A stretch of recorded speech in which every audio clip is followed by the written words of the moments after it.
여러분 안녕하십니까? 진성호입니다. 지금 한일 경제 갈등 속에 청와대의 거짓말 하나가 논란의 정폭을 시키고 있습니다. 청와대 노영민 비서실장이 국회까지 나와서 단정적으로 말한 것인데 이게 거짓말인 게 들통이 나고 있습니다. 징용 배상 판결 피해자들은 부인하는데 청와대는 우기고 있습니다. 무슨 일이 벌어지고 있는 걸까요? 진성호의 직설 시작합니다. 문재인 대통령이 일본과 갈등을 일으키게 된 중요한 배경이 바로 이 강제징용 배상 판결입니다.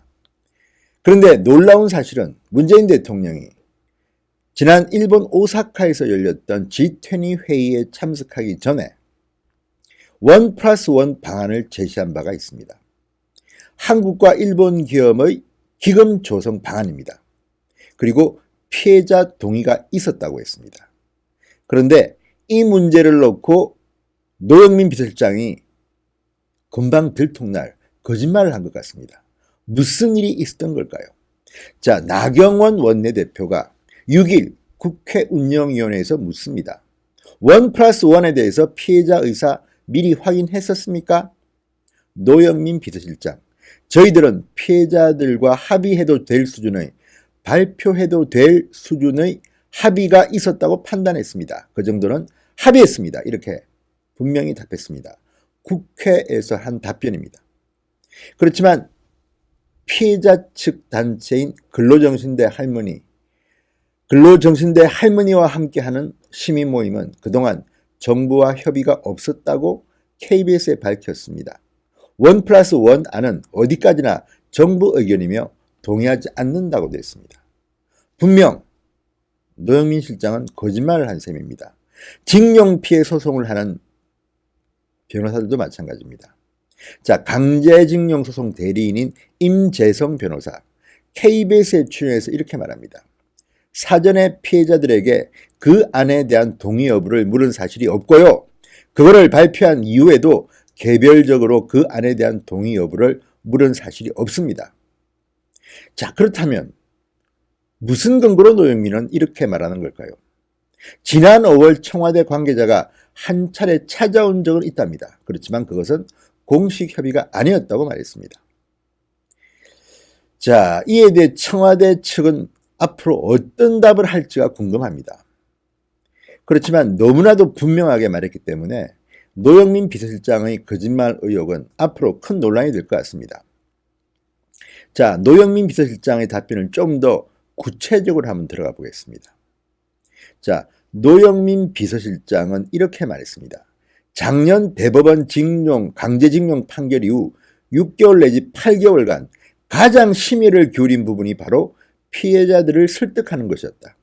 6개월 내지 8개월 동안 피해자들을 설득했다고 합니다. 피해자와 발표해도 될 수준의 합의가 있었다고 판단했다.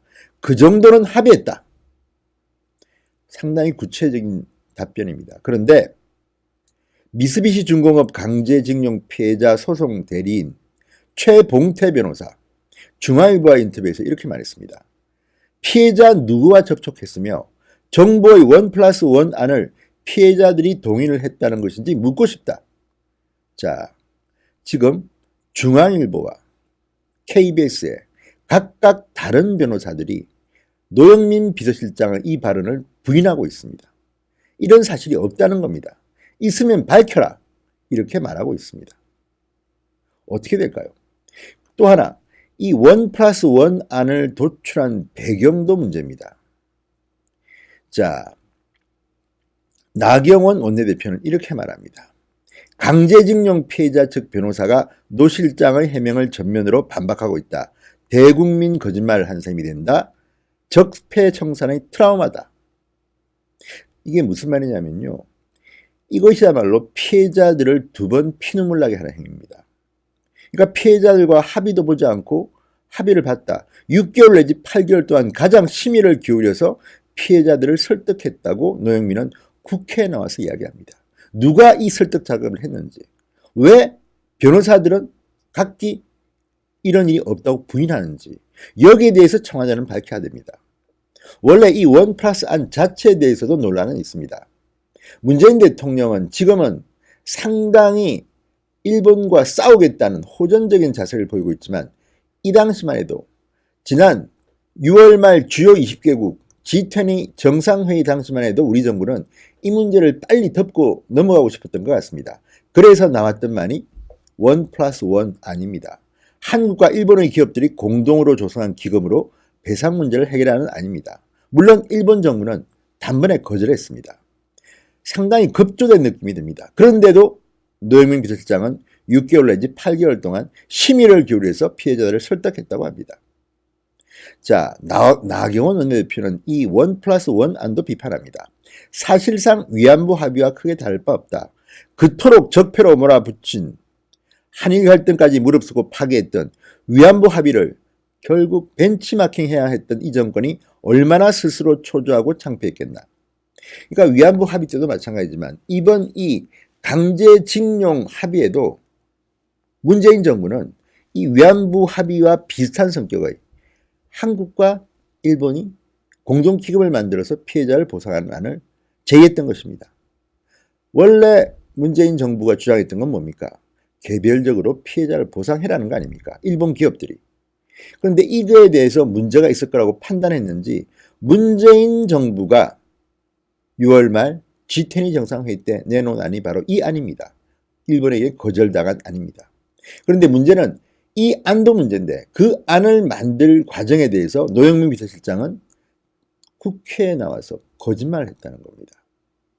자, 이것은 피해자를 2번 죽이는 꼴입니다. 지금 이 문제를 불거지게 한 게 언제입니까? 문재인 정부 때 생긴 일입니다. 그런데 이 문제를 해결하는 방법에 있어서도 문재인 정부는 거짓말을 한 셈이 됩니다. 변호사들의 말이 맞고 이 피해자 시민단체 모임의 말이 맞다면 말입니다. 이 문제는 그냥 덮어둘 문제가 아닙니다. 언제나 정의로운 채했던 문재인 정부의 허위의 탈이 벗겨지는 순간이기 때문입니다. 우리 언론들은 왜 이 문제를 부각시키지 않는지 모르겠습니다. 이 문제는 문재인 대통령 그리고 청와대의 도덕성에 대한 문제이기도 합니다. 누가 거짓말을 했을까요? 노영민 비서실장이 거짓말을 했을까요? 아니면 피해자 단체, 변호사들이 거짓말을 했을까요? 정답은 시청자 여러분들이 알 겁니다. 자, 그렇게 강제징용 배상 판결에 대해서 두둔하던 문재인 정부가 이번에는 한일 갈등을 없애기 위해서 이런 원 플러스 원 안을 냈고 그 내는 과정에서도 이렇게 피해자들의 생각을 무시하고 겁조했다는 것은 정말 심각한 문제가 아닐 수 없습니다. 자, 요 문제 요거 제대로 하면 한국당이 처리해 주시기 바랍니다. 이건 제가 봐도 너무 심합니다. 피해자 단체들, 변호사들도 가만히 있지 마십시오. 이렇게 국회에 나와서 뻔뻔스럽게 발언하는 노영민 비서실장이 드러납니다. 국민들을 우롱하는 처사이기 때문에 진성호의 직설이었습니다. 여러분 감사합니다.